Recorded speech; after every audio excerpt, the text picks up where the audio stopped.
Hey YouTube, Peterbilt Knife Guy. Today we're going to be going over some budget fixed blades.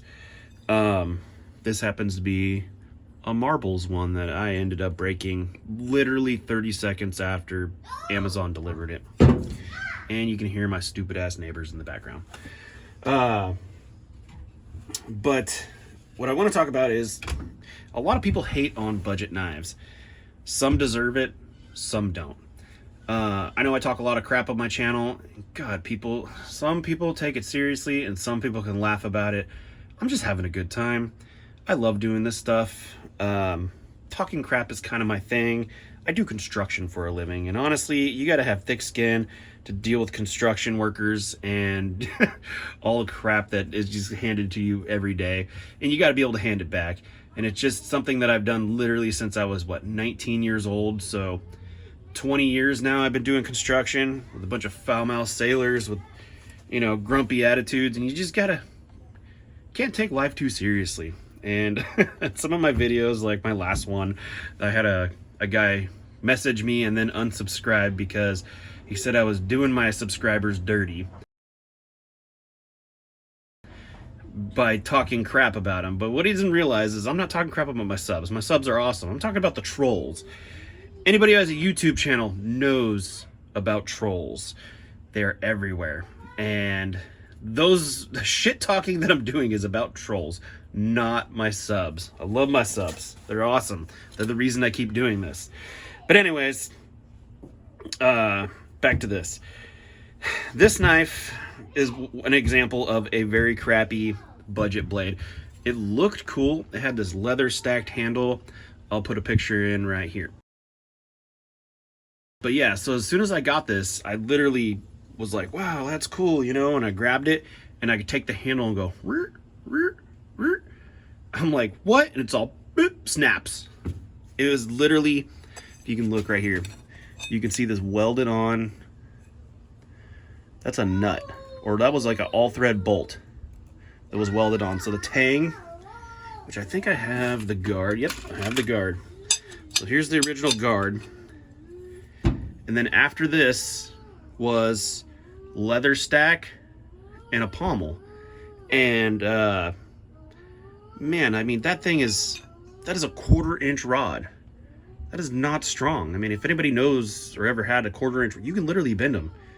And that's how this knife was constructed. So I mean, like, it looked cool, but garbage. But I mean, what do you expect? It's sad that a good brand like Marbles shit all over itself by doing this. But anyways, there are good budget knives. People hate on me for my M-Techs. I've had a couple M-Techs that are awesome knives. The M-Tech 151. The best, hands down, $25 knife you could have ever bought when they were available. It's a tank, and everybody's like, oh, I'm shocked that thing didn't break the first time you use it. I have 2 of them, and they've both been great. But another awesome fixed blade. M-Tech. Again, these kids next door drive me nuts. But this M-Tech right here, this one is one of those ones. My old lady got me this a long time ago.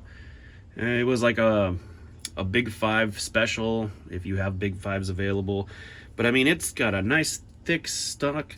It is 440C. I don't know if you can see that. It is 440C stainless. Yeah, right there. 440C stainless. It's made in China. Precision made in China.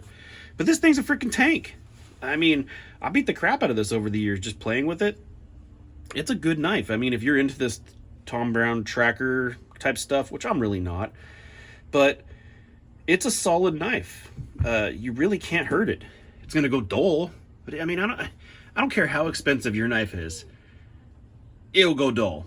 And it'll go dull fast, depending on what you're doing with it. You could have the top of the line, best freaking steel ever. And if you're doing something with it that's out of what it's designed to do, it's gonna go dull and it's gonna chip. So, and I'm a steel snob too, so whatever. But yeah, in the last video, I put up against this budget knife, which held up fantastically. I didn't even like this knife because I hate the color red. and here we go. But it has done nothing but surprise the hell out of me. Look at the handle chewed up. I beat it so hard. And yeah, look at that crap. But it held up great. Another awesome, good, you know, cheap fixed blade. Moras. You know, I broke a couple Moras in my last one, but you know what? And a lot of people, I don't know if they don't watch my video. They click through to the things they want to watch, but they don't hear what I'm saying. And what I said multiple times is, I love Mora knives. I have multiple Mora knives. I have more than these, more than ones I broke. This happens to be my favorite one. Is it a batoner? No, but is it an excellent all-around knife? Heck yeah. These things are great. And they were cheap when I bought this one. I think I even have I have another one with a green handle. But another awesome fixed blade that is very budget. Even more budget than that. These things, you can't even get these ones no more with this little hook on them. These were those, I can't remember. This is a little carbon steel one. This is the first Mora I ever bought. They're great. I have a second one in the kitchen. That's the stainless one where I cut this little knob off right here. And my old lady loves using that in the kitchen. It's a great freaking little knife. Excellent, excellent budget knives. What else we got here? Here's another one that got a lot of hate. Everybody's like, oh, just buy a buck. This thing held up fantastic in my hard use test. It's a $25 knife from Harbor Freight. Yeah, it's a knockoff. Yeah, it's made in China. But for what you're getting, for the strength of this knife, if you don't have $80 to go down and buy a buck 110, but you want something similar, fantastic option right here. And it's just a good freaking knife all around. There's nothing I can say bad about it. Also, Ontario is known for not having like their whole reputation is set around, you know, quality, inexpensive knives. Their butcher ones, like this guy, I think this was like 20 bucks, $25. It came with a leather sheath. And this one lives in my Tahoe, in my camping stuff. It's another great budget knife. 1075 steel, and this stuff holds up great. I mean, even I have the big monstrous butcher. This guy, very cheap knife, but this thing will handle machete stuff better than a machete. And very cheap knife for what you're getting. This knife is freaking awesome. And yeah, other Ontarios, like, I mean, if you want a good budget Bowie, M-Tech, you can't go wrong. What is it? Ontario, you can't go wrong. A lot of people hate on budget knives. I know I kind of do, but I hate on poor quality, not budget. I don't give a shit if a knife is $10. If it'll kick the ass of a knife that's $200-$300 or 5 or 6 times its prices, yeah, screw that. I would rather have the budget one. It's not about the most expensive, the latest and greatest. One of my favorite steels still to this day is not Aus-8, it's 154 CM. You know, before CPM came out with like their S30V and stuff like that back in the day, that used to be all Benchmade used because it was the super steel of the day, and it's just a modified 440, I think. And it's an excellent steel. And yeah, so anyways, this video is getting kind of long, just a little ramble.